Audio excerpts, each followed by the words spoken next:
check. Good morning, ladies and gentlemen, dear delegates. Welcome to the 17th edition of Poultry Knowledge Day 2025. A warm welcome to each one of you. I request you all to please take your seats, settle down, sit back, and relax. We are getting started in a few minutes from now. If anyone along with you is yet to arrive, I request you to please dial up, call them, so that we do not miss the importance and inauguration of the Poultry Knowledge Day 2025. Requesting everybody here to please be seated. We are about to begin a day filled with knowledge, a day filled with insights from the experts, the change makers, and the decision makers of the poultry industry.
Ladies and gentlemen, I request you to please take your seats as we're about to begin in a few minutes from now.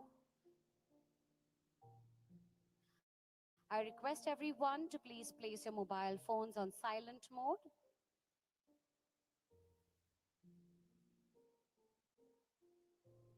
Requesting all the dear delegates to please settle down. If you're expecting any of our friends joining us shortly, please dial them up, call them, and ask them to join us immediately, as we want each and every delegate of ours, as you're extremely special to us, to do not miss the opening, the inaugural.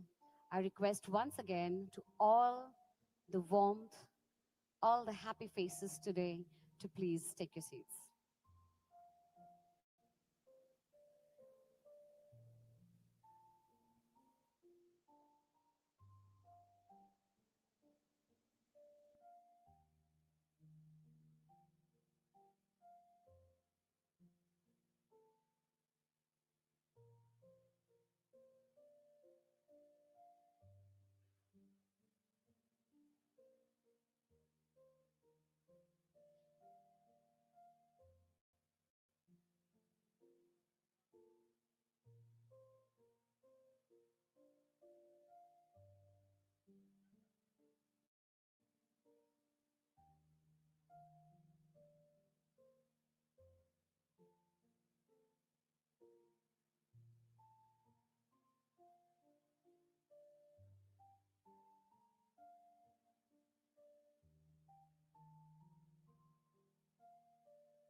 I request the delegates to please take your seats. The first three sofa rows are free seating for all the VIPs. I noticed that we are looking out for our names. I request you that the seats are just reserved for you. So in the first three sofas, I request all my VIPs to settle down wherever you find place, wherever you like the best choice of seat for the stage view. Please have your seat. Firstly, we are extremely delighted that you've joined us, and hence you may please be seated. I request everyone else, all our delegates here, please have your seat. We are getting started now.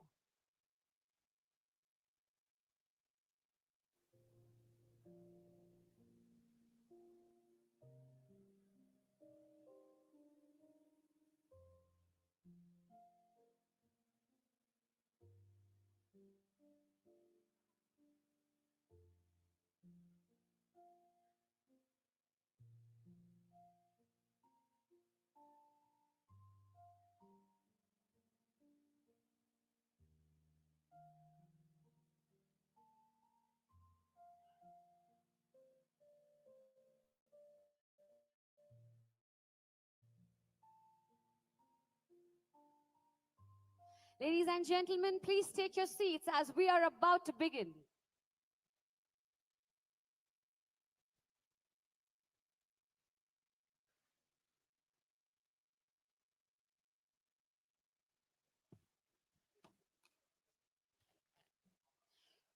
Very good morning, namaskar, vanakkam, swagatam. Kemcho, hengidiri, ela onaru. Odiotia, Kiakati, Salamat Pagi, Sinchao, and a very good morning to all the delegates joined here from Pan India and across the globe. I, your host, Anchor Jyoti Sukumar, truly delighted and honored to welcome each and every one of you to the 17th edition of Poultry Knowledge Day 2025. Ladies and gentlemen, can we give a big round of applause to each one of ourselves? Yes. So this is the very first time when I ask everyone to give a big round of applause. And in the very first instance, you've done that. And I am rest assured that this day, followed by the 3 days of exhibition, are going to be highly intellectual, highly aspiring, and ambitious. To all the people seated here, congratulations for registering and coming forward all the way from different locations to the city of pearls, to the city of dreams, Hyderabad. As we have a Telangana tourism saying Hyderabad zarur aana, as aap aaye ho agli baar dusron ko saath zarur lana. This industry of agriculture, this industry of health signifies a very important aspect of health, and that is P as in protein. Yes, we all are super honored that we are in the right forum, right decorum of celebrating health. Hence, a very warm welcome to all the people sitting here, the scientists, the traders, the farmers, the change makers, the decision makers of the poultry industry. The 17th edition of Poultry Knowledge Day, Asia's leading platform for knowledge sharing of our industry. This is a platform that sheds lights on topics relevant to the poultry industry today and in the near future. Gathered here are some of the brightest minds from the poultry and animal sciences field, and they will share their expert insights. Knowledge Day becomes bigger with the presence of decision makers from the poultry and animal husbandry departments and association of globe. My dear friends, without any further ado, can I ask you all one simple question? Can you all smile a little bit? Yes, that adds a lot of charm to this forum.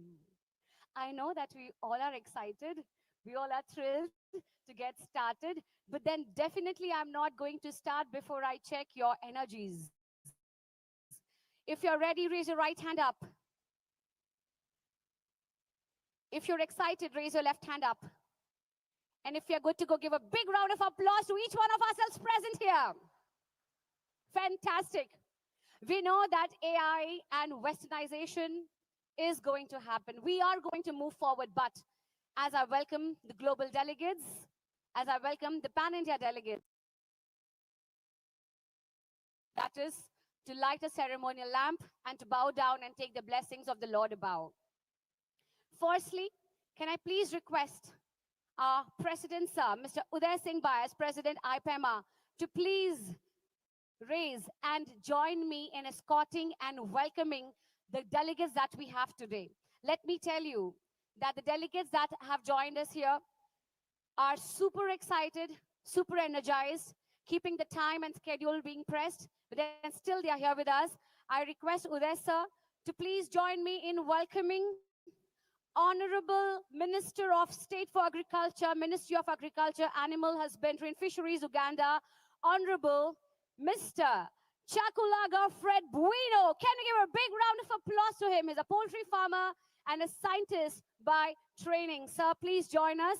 And I also request Mr. Anil Dhumal, Mr. Pankaj Shukla, Mr. Harish Karware to join me in welcoming the other dignitaries on dais with huge pride. Dr. Elaine El Rami, Head of Animal Quarantine Department, Republic of Lebanon, Ministry of Agriculture, Lebanon. Please join us on stage, sir.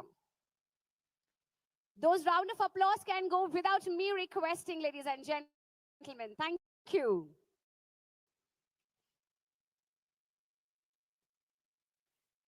Calling Dr. Elaine El Rami to please join us on stage. Welcome, sir.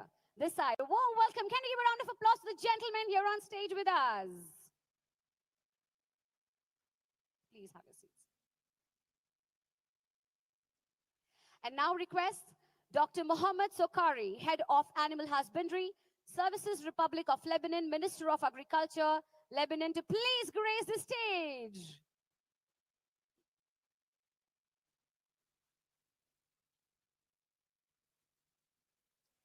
I request Dr. GCS Kurugala, Director HRD, Department of Animal Production and Health from Sri Lanka, to please grace the stage. May we give a round of applause to welcome him on stage, please.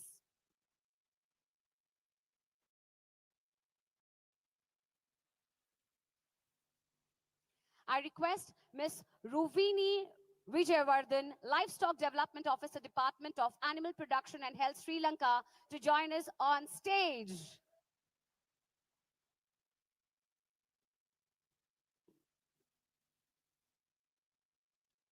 I now request Mr. Michael Julian Medley, Director General, World Egg Organization, to please grace the stage. Warm welcome to you, ma'am. I request Ms. Melanie Ridgewell, Head of Conference, World Egg Organization, to join us on stage. Let's give a round of applause to all the delegates who are joining us. Welcome, sir.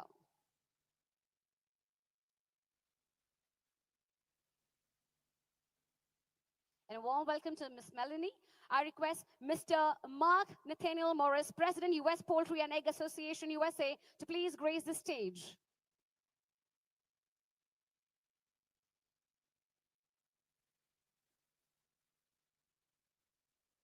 Mr. Mark Nathaniel Morris to please join us.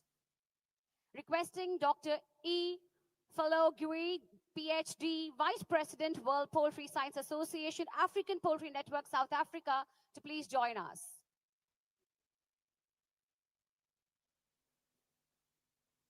I request Ms. Olivia to please join us on stage. We would like to have you with us to be seated as a part of the dignitaries list because we're honored and delighted to have you. I now request Dr. Harry Swatson, Secretary, World Poultry Science Association, African Poultry Network, South Africa, to please join us on stage.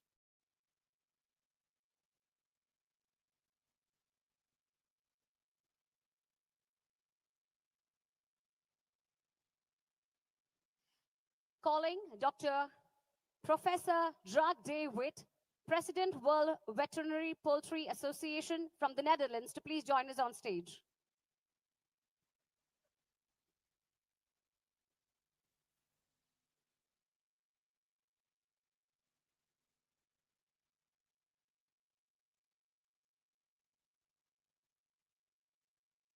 And now I request Dr. Amy Emeritus, Professor, Executive Committee, World Veterinary Poultry Association from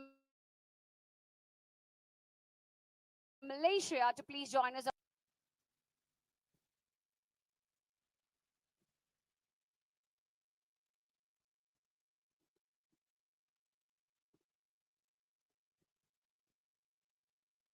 And now we have the team from IPEMA, our global delegates on stage.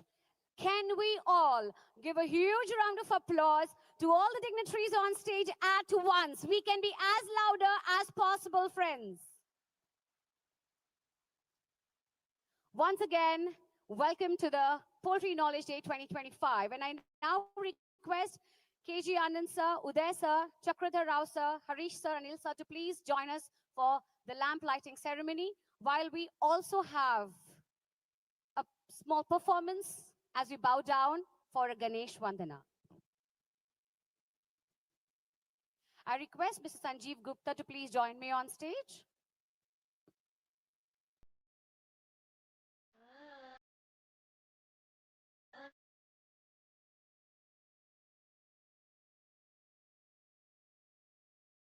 We now bow down. We pray to the Lord who gives blessings to us, to wisdom and knowledge. Request everyone here to please pray along with us while we lamp the light too.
Thank you, dear dignitaries on stage, for igniting the lamp of wisdom, knowledge, as we take the blessings of Lord Saraswati and all the Lord above.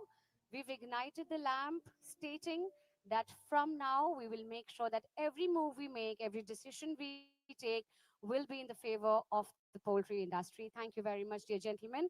And I thank all the dignitaries on stage for joining us. I request you to please take your seats as we would request you to join us for the further proceedings. Thank you for your presence.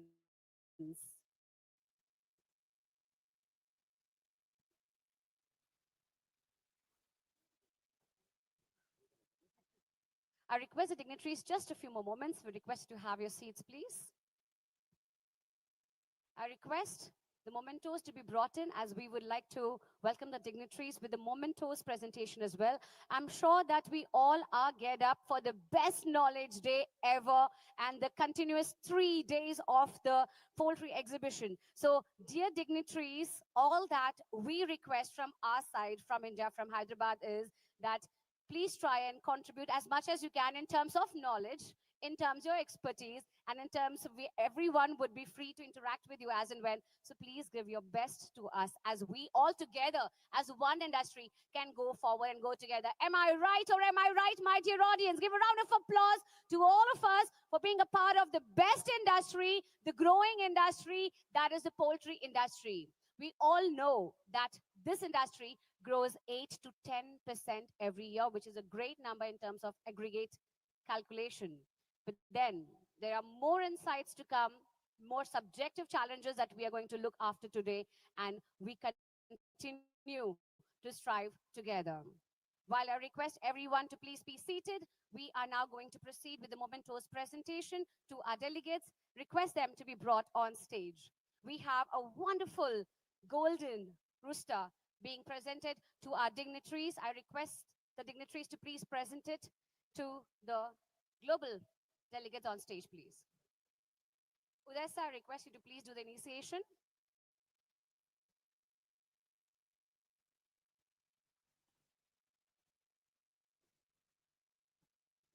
May we give a big round of applause while we are witnessing the moment of presentation to our global delegates on stage. Requesting the IPEMA members to please join us on stage. We want your presence while we do the moment of presentation. Requesting the team of IPEMA members to please grace the stage. Arif Ali ji, Vinit ji, Jairaj ji, Mr. Kannan, our secretary, Mr. Natraj, Mr. Srikant. I request you to please join on stage, Mr. Dupeshwar. Yes.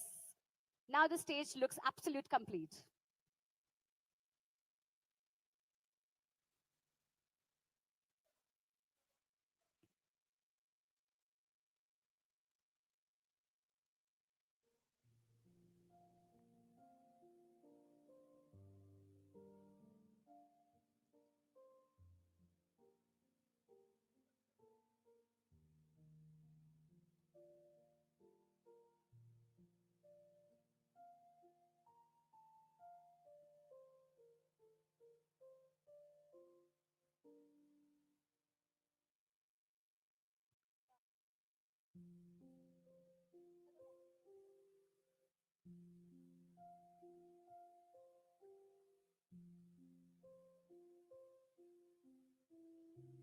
Thank you very much, dear team, for joining us. And I request, sir, to please move forward and honor and welcome the other dignitaries on stage. Can we give a round of applause, ladies and gentlemen, while we see a beautiful moment of presentation view on stage?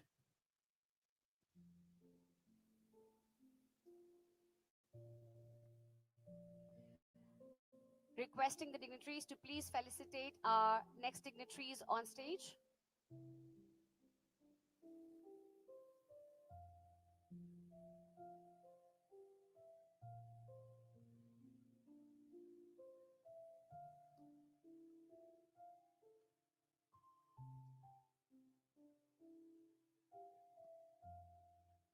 Now I request Uday sir to please present this memento to Dr. Alain El Rami.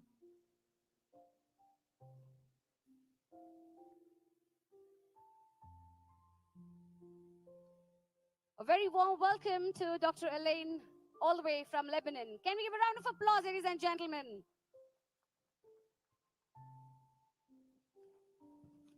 And now I request Mr. Mark Nathaniel to please join us as we would like to present a token of gratitude from our end.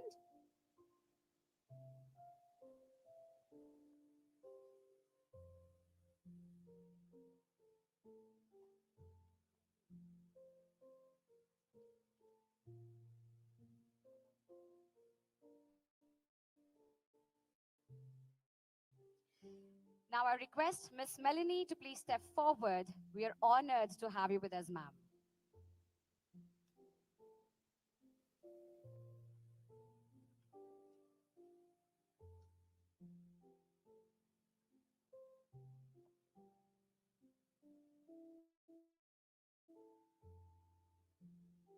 And now I request Ms. Ruvini to please join us. Ms. Ruvini Vijayavardhan from Sri Lanka.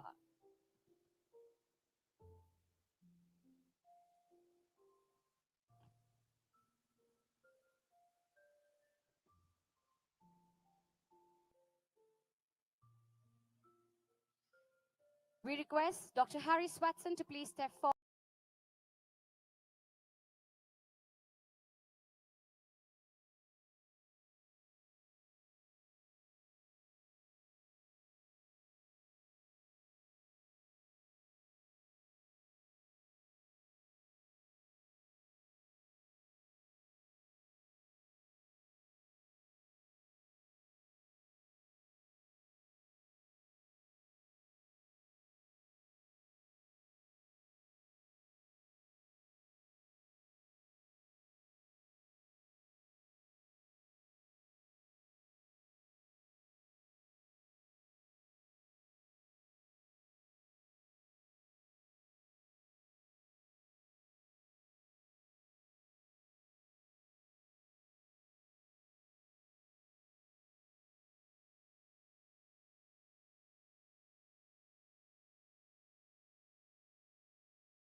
IAS officer, he has held several high level positions, including Secretary of the Ministry of Fisheries, Animal Husbandry, and Dairying. His visionary leadership has also extended to roles such as Chairman of the Himachal Pradesh State Electricity Board Limited and Director, Ministry of Petroleum and Natural Gas. For his outstanding contributions, particularly in the animal husbandry sector, he has been honored with several prestigious awards. He was conferred with the Animal Health Policy Leadership Award in 2022, the Policy Leadership Award for the dairy sector in 2020, and the Lifetime Achievement Award by CLFMA, the Association of Indian Livestock Industries. He was bestowed with an honorary Doctor of Philosophy degree in Veterinary and Animal Science by the Guru Angad Dev Veterinary and Animal Sciences University, Ludhiana in Punjab, recognizing his enduring impact on the sector. He has contributed extensively to major publications like the Indian Express, Dainik Jagran, and the Tribune. Moreover, he also provides consultancy and advice to numerous organizations, further solidifying his dedication to growth in the animal husbandry sector. Please welcome Mr. Tarun Sridhar.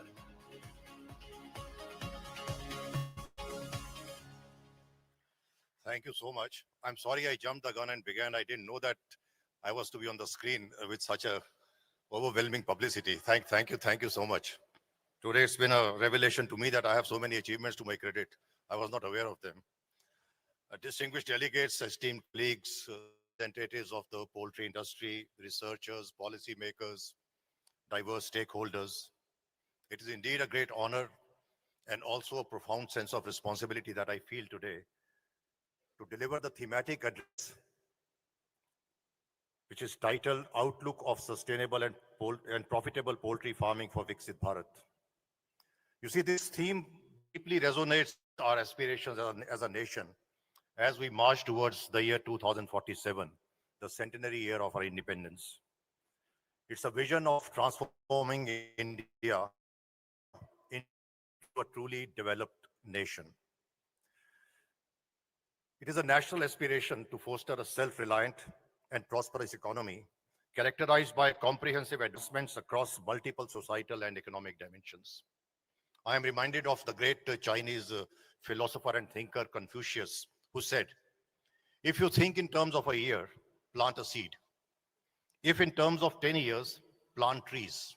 However, if you think in terms of 100 years, teach the people.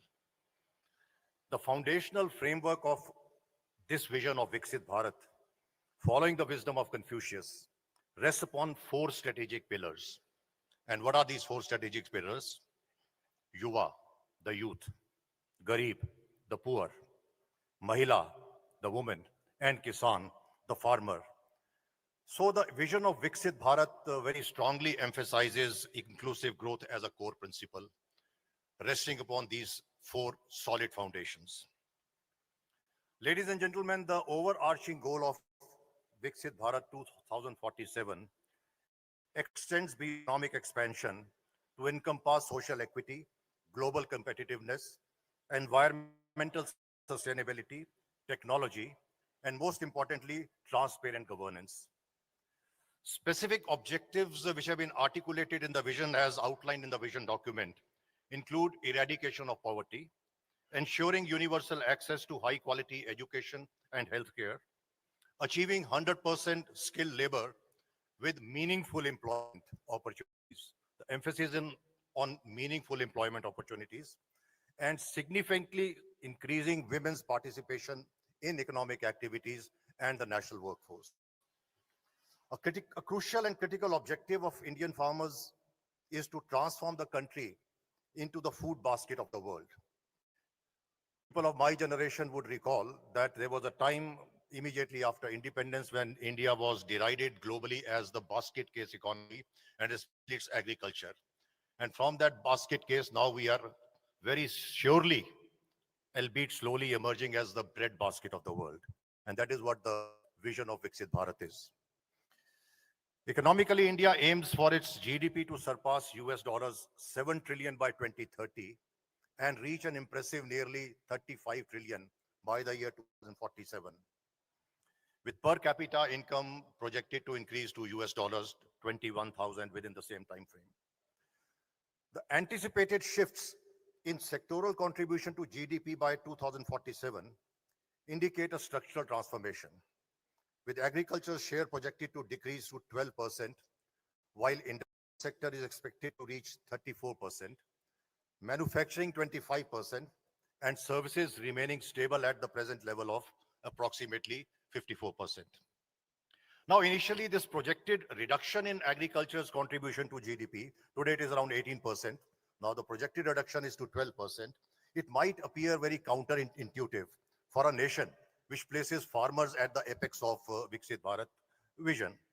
However, reduction of agriculture's contribution to GDP is a characteristic of developed economies because the trend is to shift the economic activities from the primary sector to the secondary, tertiary sectors and focus more on productivity and value rather than absolute and mass production.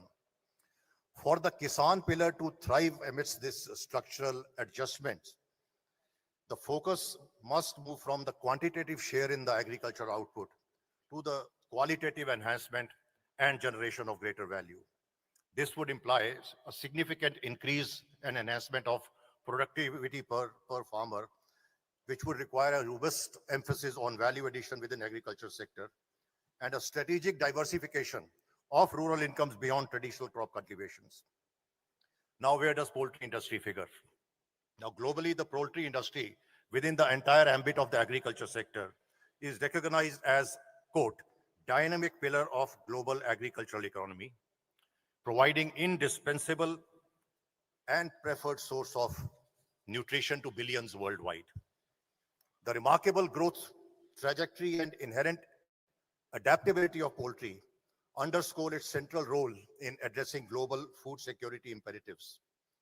Among animal proteins, poultry distinguishes itself through its superior production efficiency, rapid growth cycle, competitive pricing, rendering it as an accessible and cost-effective dietary staple across a wide spectrum of income levels. A notable characteristic of poultry sector has been its demonstrated ability. I would focus on the word demonstrated ability to maintain positive growth and recover swiftly e- even amidst very serious global challenges such as the COVID-19 pandemic and the widespread avian influenza, which is raising its ugly head time and again. In the morning, Dr. Makhija would bear me out. We were discussing that poultry was the most shining example during the COVID-19 pandemic, when neither the poultry production nor the egg production got any severe beating as the rest of the economic sectors did. This consistent pattern of adaptability and recovery positions poultry as a relatively more reliable protein source, and this is what is expected of the poultry industry and all its stakeholders to join hands and position poultry as the most reliable, most preferred and accessible protein source, which could be a redressal to the severe problem of malnutrition and protein deficiency amongst our population, especially the growing children. This inherent strength suggests that even when the industry encounters future challenges, its structural attribute of quick turnaround time and capacity to absorb shocks shall ensure its continued upward trajectory, making it a secure option for long-term investment and policy focus compared to other agricultural sectors. Ladies and gentlemen, there is a sustained increase in global demand for animal protein, with poultry consistently favored over other animal proteins for its versatility, perceived health benefits, and its comparatively low carbon footprint when juxtaposed with red meat. Growing health consciousness and dietary preferences are actively boosting poultry consumption, leading to a broader societal shift towards protein-rich diets. The global poultry sector is clearly on a trajectory of expansion. There have been significant increases projected both in production and consumption. Global poultry meat consumption, according to a study of FAO and OECD, is projected to reach 160 million tons retail weight equivalent by the year 2033, a volume which is expected to account for half of the total additional meat consumed during this period. Annual global production of poultry is forecast to increase by over 15% during this period, reaching 162 million tons by the year 2034. This impressive growth is largely attributed to increasing demand and the comparatively lower initial costs associated with poultry production relative to other meats. Focusing specifically on chicken meat, the global market is projected to reach 133 million by the year 2035. That is 10 years down the line. Market value is anticipated to reach 286 billion US dollars at a compound annual growth rate of 2% in value and nearly 1% in volume. The poultry sector continues to stand as one of the most dynamic and rapidly expanding segments within the nation's agricultural landscape. Its growth trajectory reflects a significant transformation from traditional backyard poultry to a sophisticated, highly integrated and organized commercial enterprise. The difference now between poultry and other segments of agriculture is that while agriculture has farmers, in poultry the farmers are also becoming entrepreneurs. I will not go into the figures of where India stands. You are all stalwarts of the poultry industry. You know the, the, the spectacular growth of the poultry sector in terms of production it has met. Now we sit atop the world, whether it's a meat production or the egg production. So I would not go into that. What it underscores is the dynamic and responsive nature of this sector. And this continuous scaling up is not merely about achieving larger production volumes. It also signifies the industry's capacity for adaptation and modernization. Such robust growth positions India just not as a major producer, but as a potential global leader in poultry, directly supporting Viksit Bharat's overarching goal of enhancing global competitiveness and establishing India as a key global player by the year 2047. Poultry's economic footprint extends significantly across the Indian economy. It's a major employment generation. Today, you would bear me out. I think it directly and indirectly, it is supporting more than 4 million job opportunities, predominantly in rural areas. So this substantial capacity to absorb labor is particularly vital for two pillars of our Viksit Bharat. That is Garib, poor, Kisan, that is the farmer. As it translates into direct income generation, improved livelihoods for a large segment of population, fostering rural prosperity and reducing inequality. Dr. Shukla, I'm within time, or because this has stopped at 30 only. Huh? Okay. Now coming to the most significant aspect of poultry. You see, we keep patting ourselves on the back that we are the second big egg producer of the world. We are the fifth producer of the world. This is the kind of money we are generating. But at the end of the day, poultry is a source of food and nutrition. We rarely talk in terms of poultry's contribution to food and nutrition. We talk in terms of its contribution to the economy, in terms of money, in terms of production values. Sir, Viksit Bharat would have no meaning if our population continues to be malnutrition. Protein malnutrition is pervasive. It's a silent crisis across India affecting millions. Over 80% of our population fails to meet their daily protein requirements, with a staggering 74% identified as protein deficient. Now, a country which boasts of becoming Viksit, a developed nation and competing as a global powerhouse, this is a very serious issue.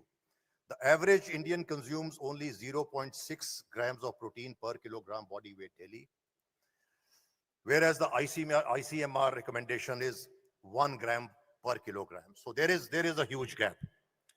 This deficiency has adverse consequences, including stunted growth, impaired cognitive development in children, reduced muscle mass, weakened immunity, and decreased productivity in adults. Ladies and gentlemen, you would know that as far as waste and stunting amongst children is concerned, we are at the bottom of the world, somewhere near the bottom of the world, competing with the poorest of the countries in terms of the serious issue of waste and stunting in children. Poultry products, particularly eggs and chicken, are a solution to this national challenge and national crisis. As I had said earlier, they are amongst the most affordable and most readily available sources of high quality protein, containing all essential amino acids not found in many plant-based foods, along with vital vitamins, minerals, and beneficial fats. Their versatility and ease of preparation make them suitable for diverse dietary preferences across various income groups. The critical role of poultry in improving public health and human capital is evident. I would re-emphasize, while we talk in terms of the stellar achievements we have made in terms of production, in terms of productivity levels, in terms of poultry's monetary contribution to the economy, generating employment, the most critical aspect would be role of poultry in improving public health and thus improving the quality of our human capital. Increasing the per capita consumption of poultry products, which currently lags significantly behind the recommended levels, can directly address widespread protein deficiency. And this is what the industry needs to address with utmost seriousness and diligence. While the Indian poultry sector is poised for significant contributions to Viksit Bharat 2047, it also faces severe critical challenges that necessitate strategic interventions. And those are the challenges which I find from the program the subsequent speakers would be addressing. I'll just flag a few. Some of them are the volatility and the high cost in the prices of feed, the conflict between national priorities of energy production and nutritional security, leading to shortages and availability of various inputs like maize, etc., stagnant yields of soybean. These are some of the issues, some of the many issues which threaten the consistency of the growth trajectory of poultry and its ability to contribute to Viksit Bharat's economic goals. Another highly susceptible, serious area where poultry is vulnerable is the repeated disease outbreaks. And I think Professor Mittal is going to address those issues and others are going to address those issues, how to tackle them. Lastly, I would draw your attention to another significant structural inefficiency which our poultry has.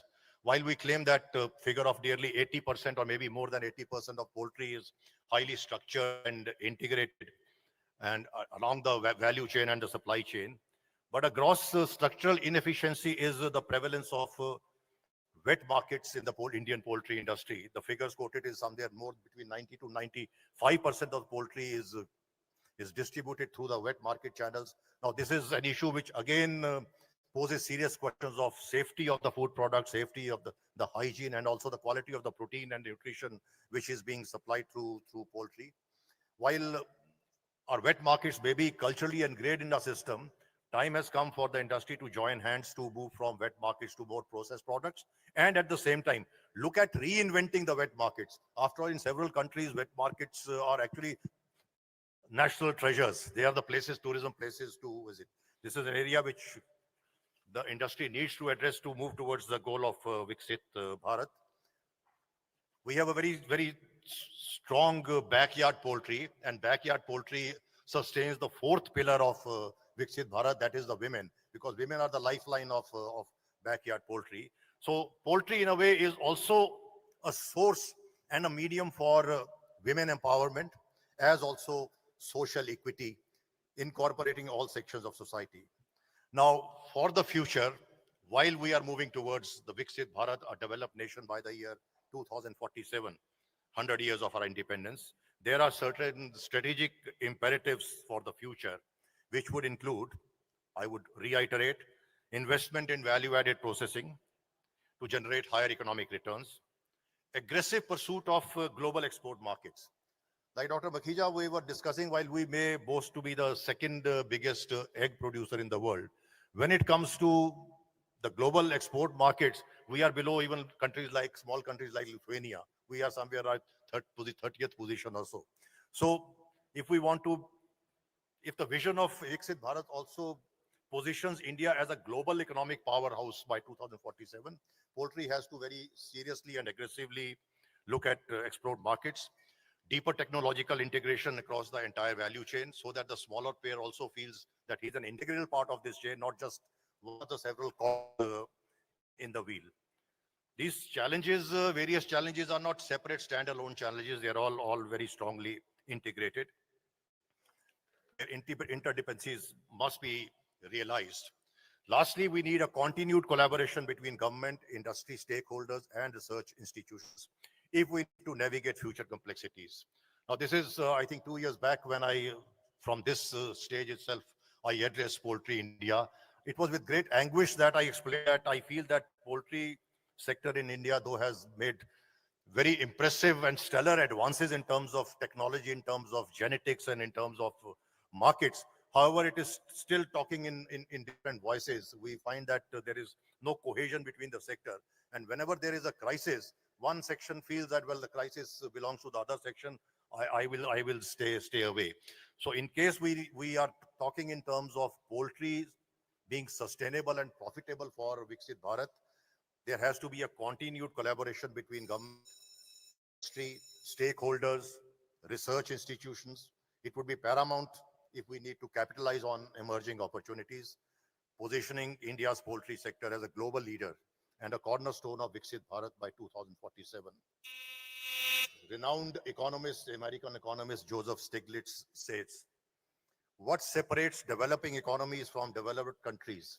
What separates developing countries from developed countries is as much a gap in knowledge as a gap in resources.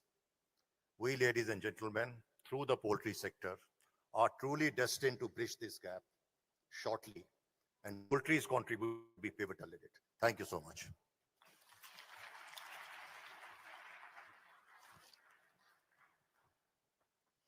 Thank you very much, sir, for putting across your thoughts and your insights. I know that if given a chance, we would want to hear a lot from the speakers. But as we know, there's only one day as a Poultry Knowledge Day and a few hours and a few minutes given to all the presenters. I appreciate. Can you give again a big round of applause for him for sparing this time and making that content as concise as possible? We've heard about the policy makers, but it's equally important to know about the private sector. And the next speaker coming up is exactly going to talk a little bit more on that too.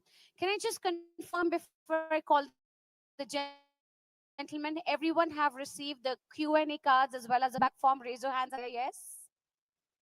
I said raise your hands and say a yes. Thank you. So you listen me out. The are going to be for a surprise lucky draw as well as we want to hear from you. So please tick the right options for the question answers that is in the feedback form. Give those cards to us. Towards the end of the evening, we will be taking out some lucky draws for the lucky winners. Secondly, for the question answer cards, please fill in your question. And if you're done, raise your hands. We have our volunteers across who will come and collect it from you. And now driving you back to the session. To share the point of view on the private sector, profitability and sustainability, can I please invite our keynote speaker of Knowledge Day 2025, Mr. Sunik Kataria, Managing Director of Godrej Agrovet. Put a round of applause to welcome him along with me, please.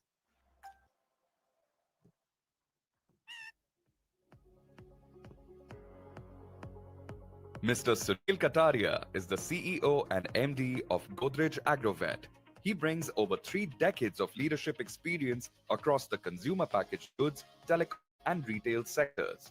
He previously served as Managing Director of Raymond Lifestyle Limited, where he oversaw 6 business verticals and achieved a market capitalization of 14,000 crore rupees through an independent listing. During his stint as the CEO of Godrej Consumer Products for India and SAARC, he led a 6,800 crore rupee business, increasing market value from 25,000 crore rupees to 65,000 crore rupees and improving EBITDA margins from 14% to 24%. He combines strategic foresight with operational excellence, becoming a pioneering business leader. Please give a warm welcome to Mr. Sunil Kataria.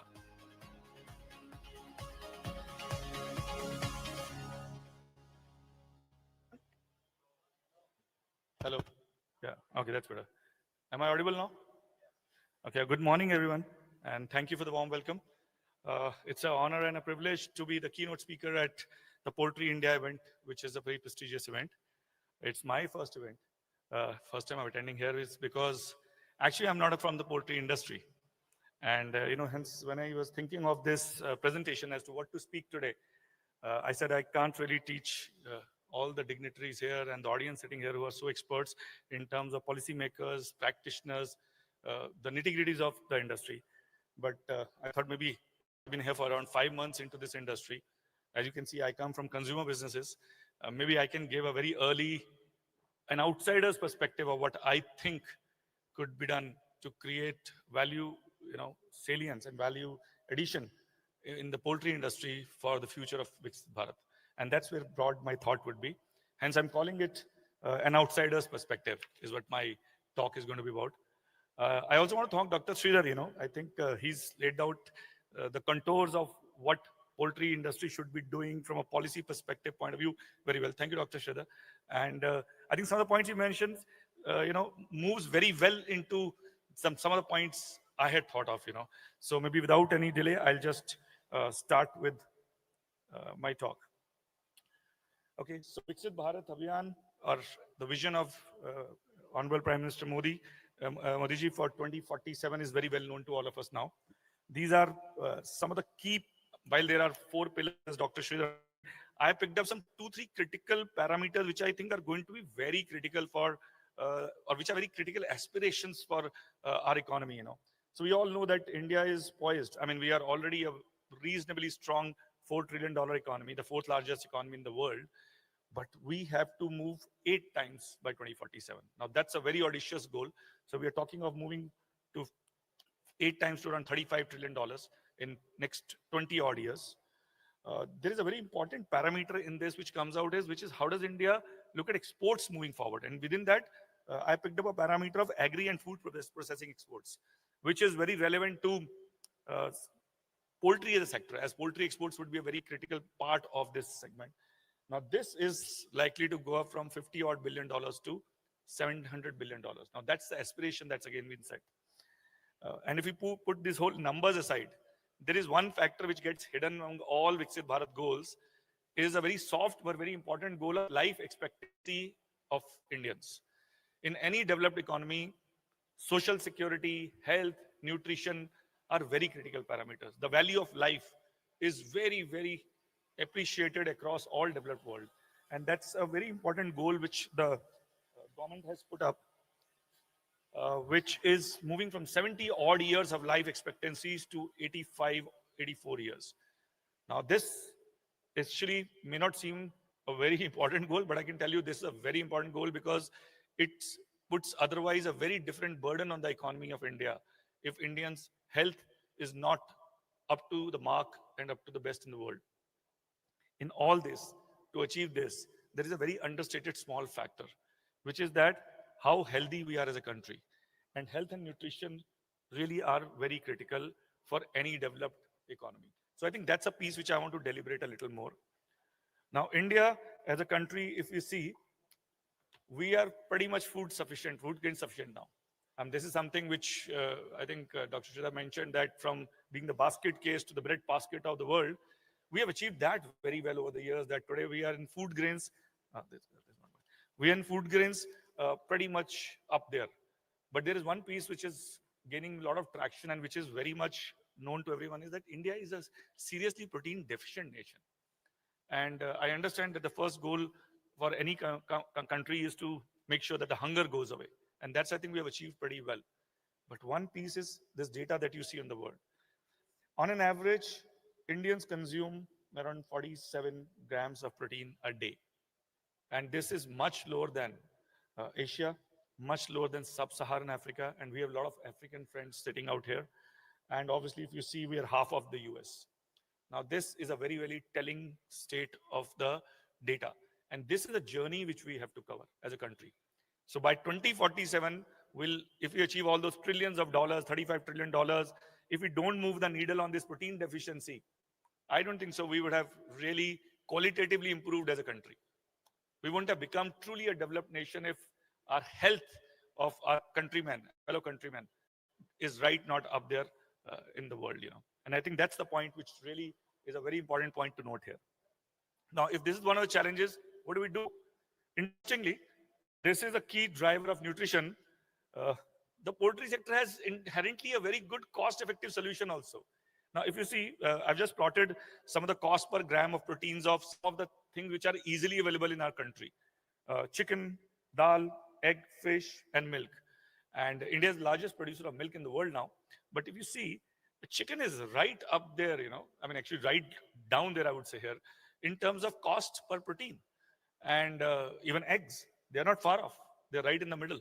So out of these 5 elements that I put together, 2 elements which are very cost effective actually belong to the poultry sector. Now, this is the role which poultry sector plays. That if India has to become a truly healthy developed nation, and not just a developed nation, this is the solution, that both chicken and egg provide the best form and most cost-effective form of protein nutrition to us. And this is where we need to dial up, really. So I think this is another piece which I wanted to point out. Now coming to a little step back, I was looking at some data and say, hey, if it's a developed country and how poultry sector has to contribute to the developed nation, then every sector has to, do heavy lifting. As you said, now every sector has to do that heavy weight lifting to contribute to the economy. There is a very interesting data of the industries I come from, poultry sector, which I tried to plot. Contribution to GDP of India of FMCG, which is all the food products, household personal care products, OTC products that we all consume every day. That's around a $220 billion industry versus poultry is around $50 billion. So FMCG is 4 times roughly the size of poultry today in India. The contribution of poultry sector today is 1% to GDP, while FMCG is 5% to GDP. Even if I take foods out of this FMCG only, foods is roughly around 45% of FMCG. It will still contribute to around 2.5–3% of contribution to GDP. So one point to note here is that poultry sector contributes 1% to our GDP today, while the foods part of FMCG contributes almost 3 times. So that again is a point to ponder why that happens.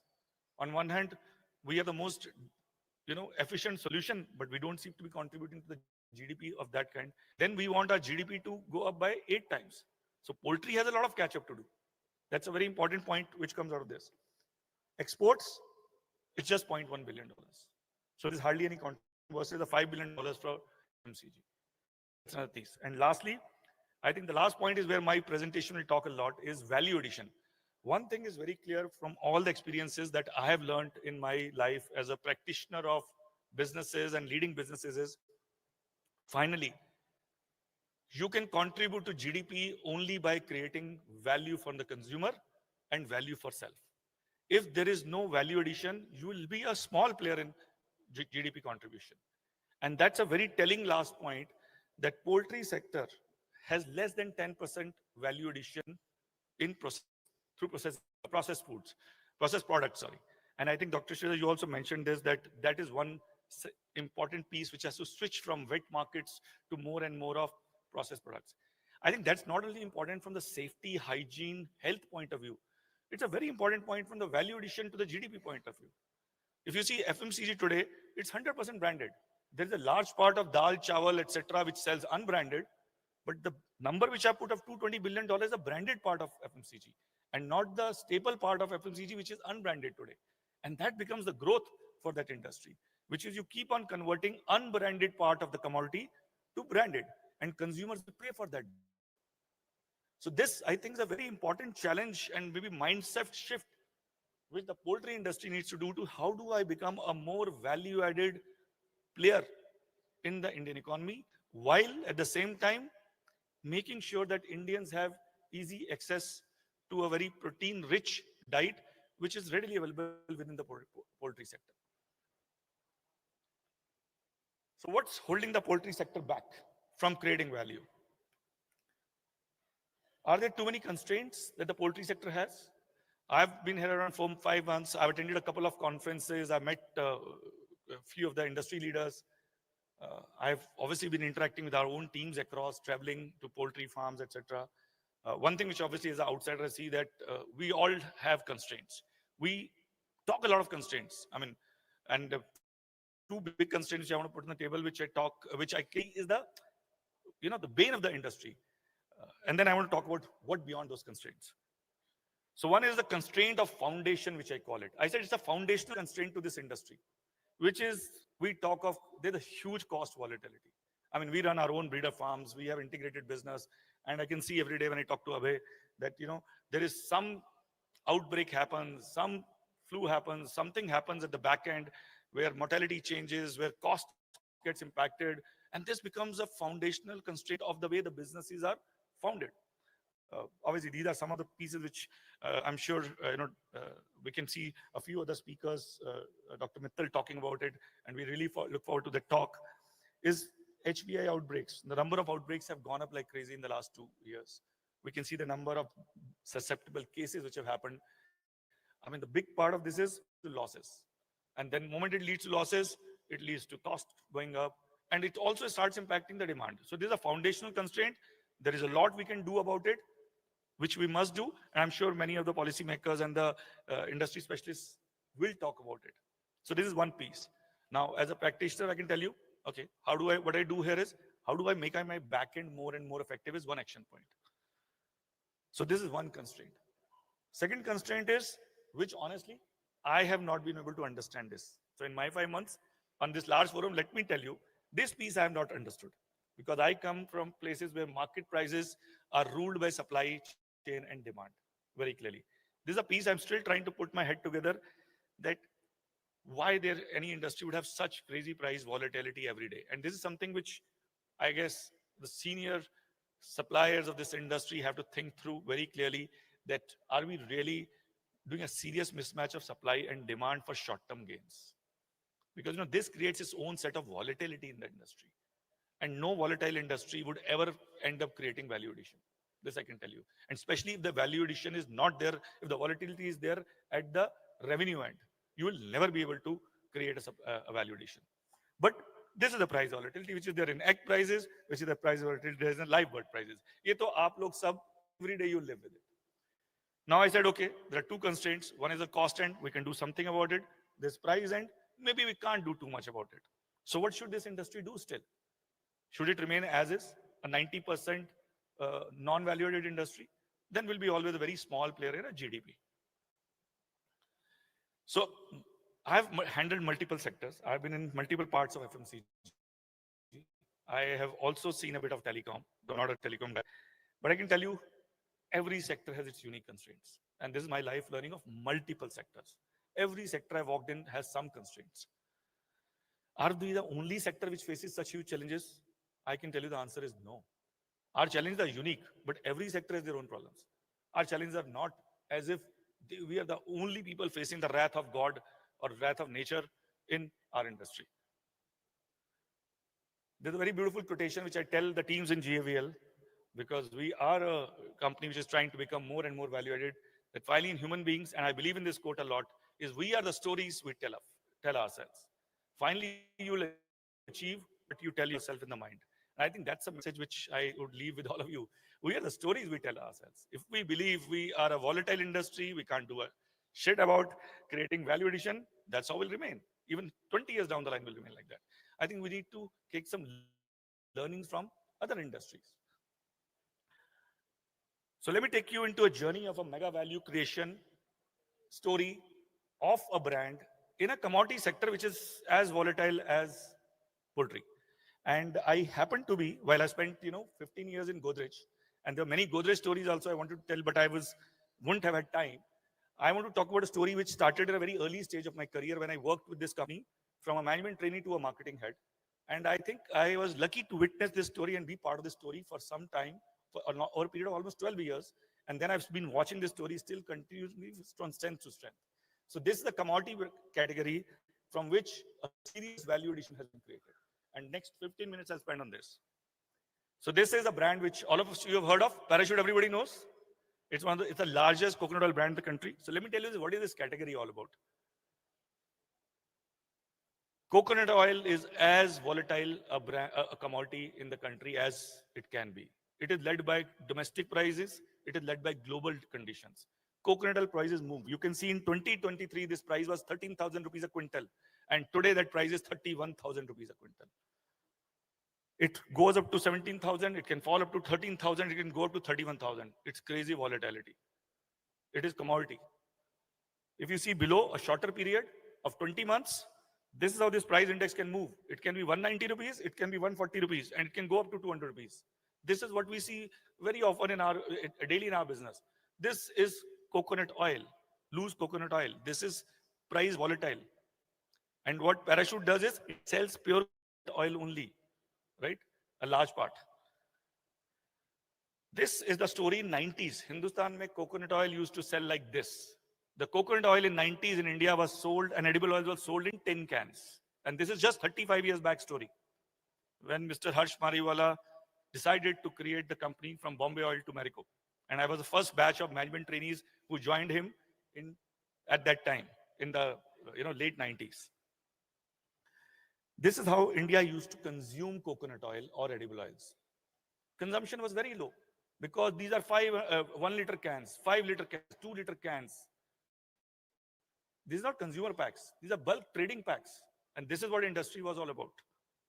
But they decided that this is now how consumers will adopt. This is traded business. We want to create a brand out of it. So there are 6 things which over the time, the journey of creating a brand out of a commodity have happened. Marico said they will reimagine the coconut oil category. That this is now how coconut oil should be sold in this country. The first thing is, which is important for any business which is trying to do value addition, is you will not compromise on product. Product superiority has to be unparalleled, 100% guaranteed product. Good value addition companies do not compromise on product. So the same is true for poultry. It's a business where you cannot compromise on product. In fact, your product has to be positioned as best in class. Only then consumers will pay you premium. And that is what happened. They invested behind huge amount of sourcing in the best parts, best plantations of Kerala. And that is where the journey started, saying we will make sure that there is a clear difference between this product and what is sold in cans or in tins in the country.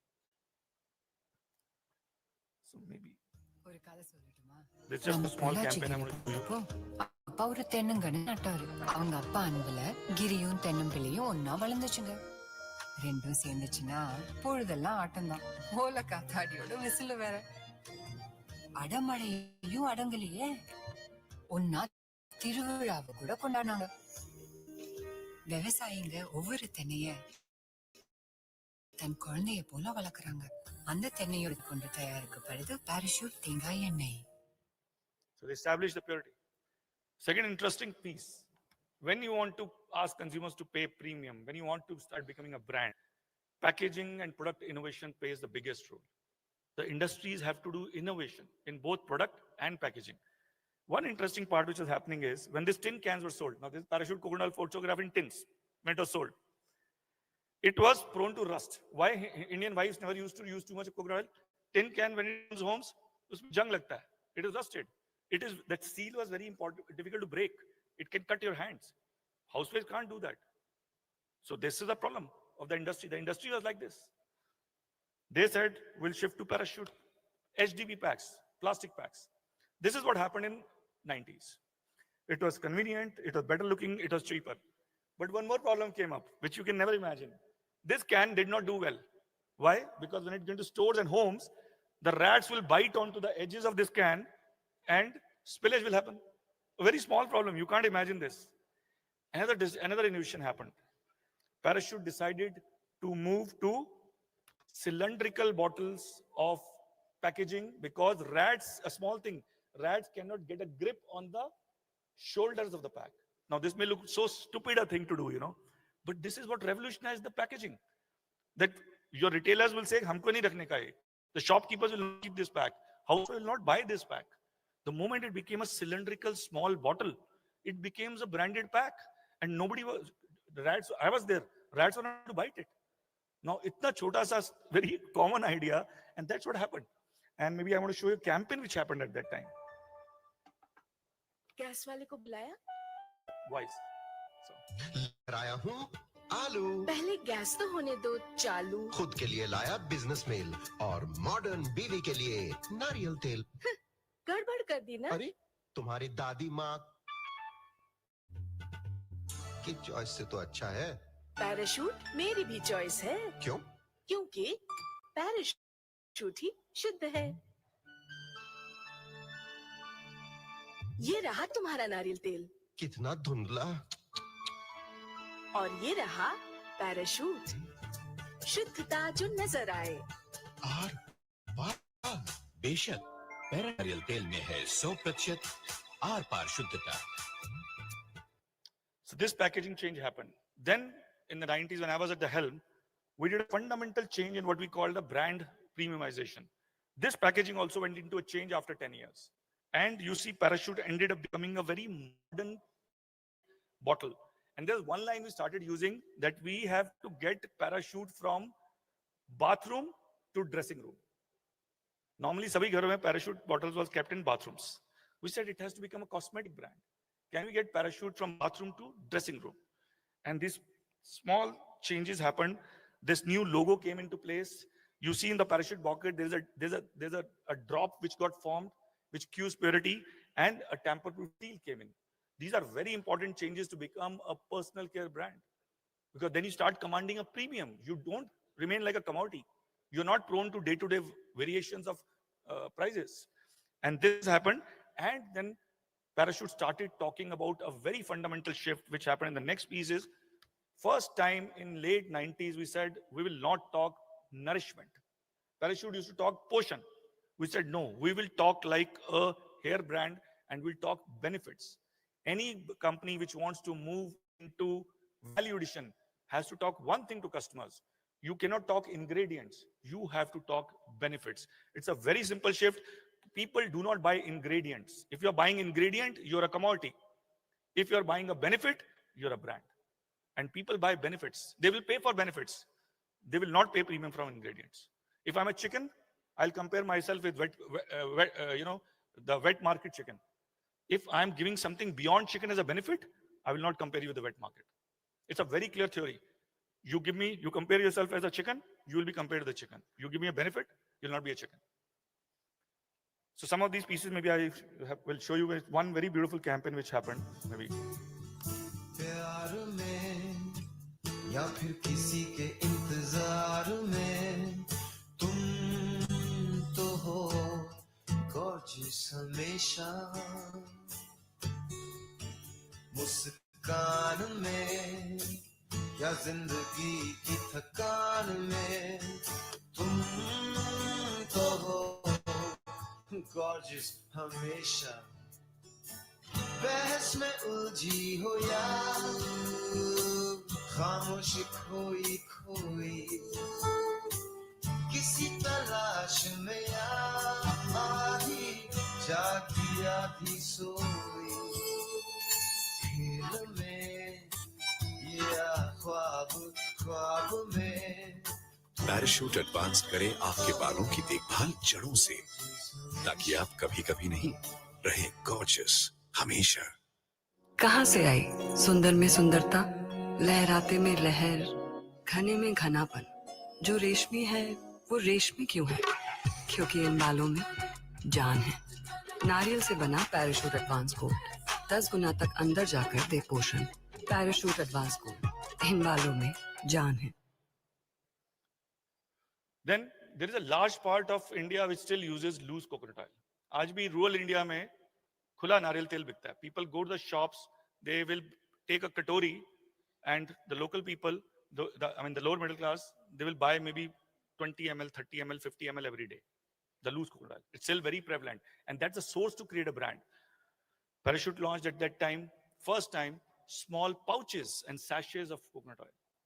So to convert loose coconut oil market to branded oil market. Small 10 rupees bottles happen. And then you distributed them in rural areas. So that you started making yourself accessible. You made yourself affordable. Everybody can't pay for a very high 500 ml bottle. You give them 10 rupees, they'll buy it. This is the rule of branding. You products accessible to them if you want to shift from commodity to a brand. This is which happened. I'll maybe in the just time skip this campaign. Maybe let me just show this. This is a value campaign which happened. ज़्यादा फायदा संघर्ष करने पर ही मिले ज़्यादा फायदा हर चीज में चाहे ज़्यादा फायदा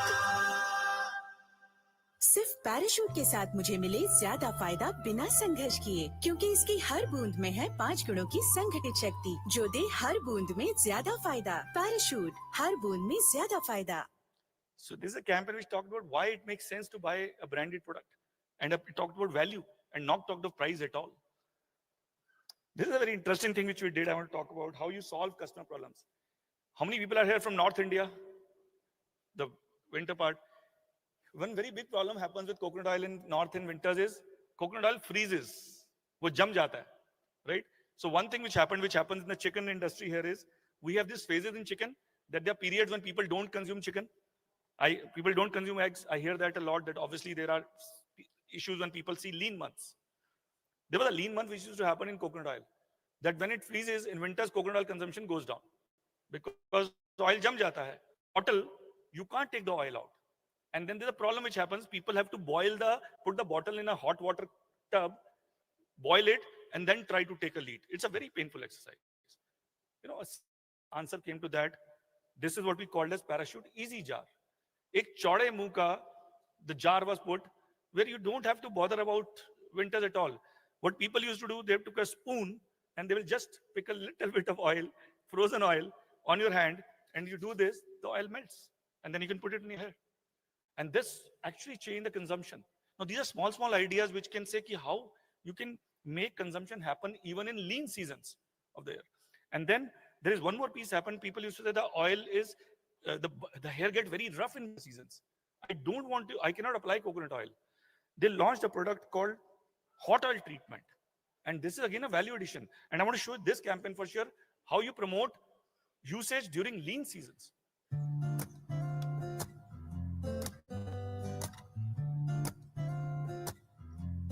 डियर विंटर, लिलीज सबको खिलने देती हो इतने प्यार से,